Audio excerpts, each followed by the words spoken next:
out.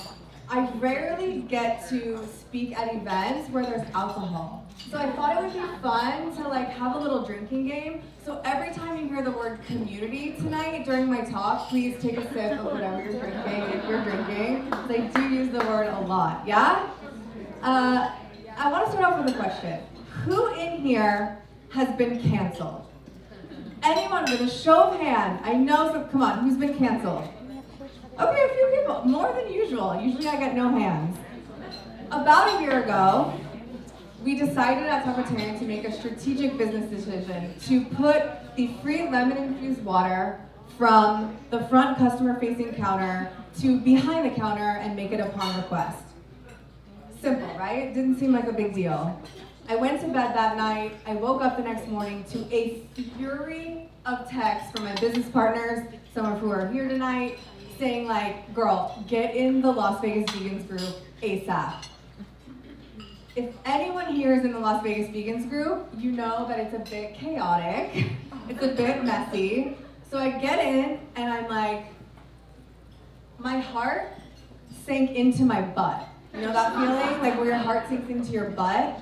There were dozens of posts, hundreds of comments about how Tacotarian should be canceled because they took away the free lemon-infused water from the counter. There was memes, give me liberty, give me free lemon-infused water, or give me death. This is not a joke, this actually happened. I could not make this up.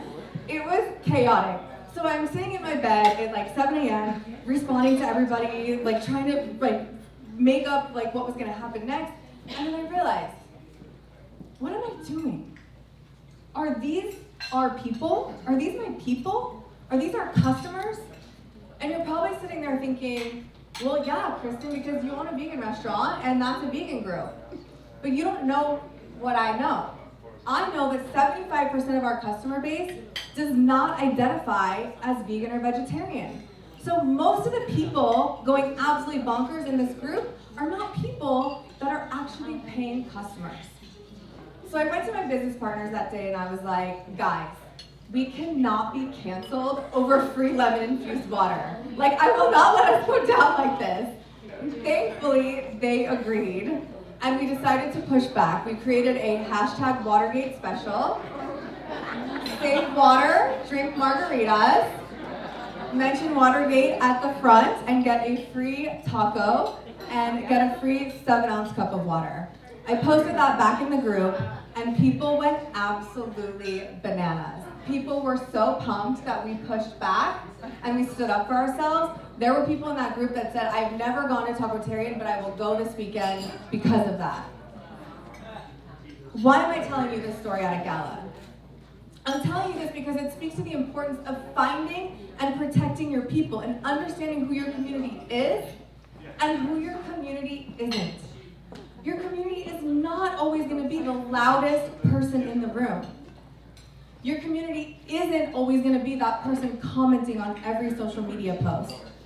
But your community should be your ride or die customers that will stand up for you no matter what, that will fight for you, for your brand, always. The Surgeon General put out a warning saying that a lack of social connection is the equivalent of smoking 15 cigarettes a day. 15 cigarettes a day. So what does that mean? It means in 2026, I hate to tell a lot of you this, but likes and follows are not going to pay your bills. Do you know what is? Community! Come on, it's the drinking game. Community! If social media died tomorrow, how would your customers find you? How would they find you? If your answer is, well, I don't really know, or maybe they won't, then you've got a serious problem that you have to address when you leave here tonight. And if you're looking at me thinking, I have no idea how to address this problem, come find me tonight. I will help you. I will give you advice. For those who don't know me, I know I look a little different. I chopped 9 inches off my hair. It's crazy. But my name is Kristen Corral. I'm the co-founder of Tacotarian and Good Morning Kitchen. I've started businesses. I've bought businesses, I've sold businesses, and I've stood on stages that I never thought I would stand on. I'm a former Las Vegas showgirl. I have no formal education. I didn't even get a college degree. But here's what I've learned.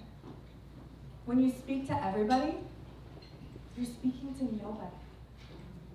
Everybody's so scared, right? Everybody's so scared to put themselves out there. But here's the thing. There's people in this room right now that might not like me.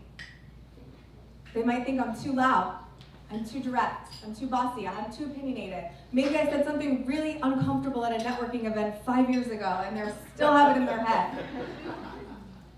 But it's okay, because I also have a community of people, not only in my business, but in my personal life, that will ride or die for me when it matters the most. But more importantly, that will tell me when I'm wrong, that will tell me when I'm not in the right. These are bury the body at midnight type of friends.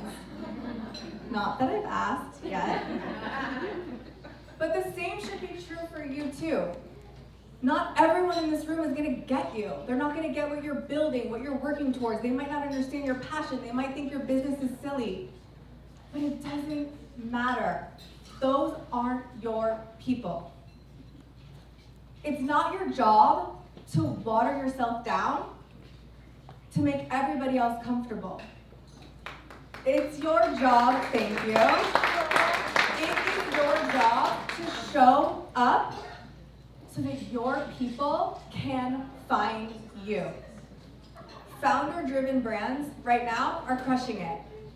Why? Because people want to buy from people they know, they love, and they align with their values.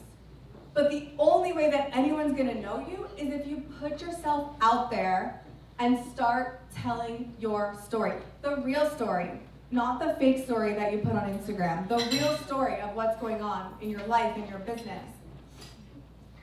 In going to events like this, and I've traveled and I speak at events, and it's so interesting because I realized that there are people in this room that have information that could completely change the way you do business. Think about that. There's someone in this room right now that has a piece of information that could completely change the way you do business. But the only way you're gonna get that information is if you go and ask them. Put yourself out there, tell people your struggles, ask for help, and then listen to what they have to say. There's a misconception that you need this huge community to be successful. You don't. You don't need 1 million people in your community. You just need a core group of people that will ride or die for your business when it matters the most. So tonight, find those people. Your next business idea, your next business partner, your next business venture, your next bury the body at frickin' midnight person could be in this room right now, and you don't know it unless you have that conversation. So think about that tonight, because this is a huge opportunity. So please take advantage of it. And just remember, you do not need everybody. You need your people, your community. And before I pass this back to Ati, I just want to say that I literally almost did not show up tonight. And it would be hypocritical of me to not speak on it, as I'm telling all of you to be honest. Because yesterday, my husband and I lost our 18-year-old Chihuahua that was literally our entire lives revolve around this dog. And Sarah, I didn't even know was gonna be here, and she's helped us so much with her holistic pet care. And the reason that I really decided to make sure that I attended tonight is because of a post that Etsy did a while ago when she talked about how she was struggling when her dog was sick and she still had to show up for her business and her community. And I was like, if she can do it, I can do it. And it just goes to the importance of, like, you never know by putting yourself out there what someone else will take from that. So I hope you all enjoyed tonight, and I hope you take something away from this talk, and thank you so much.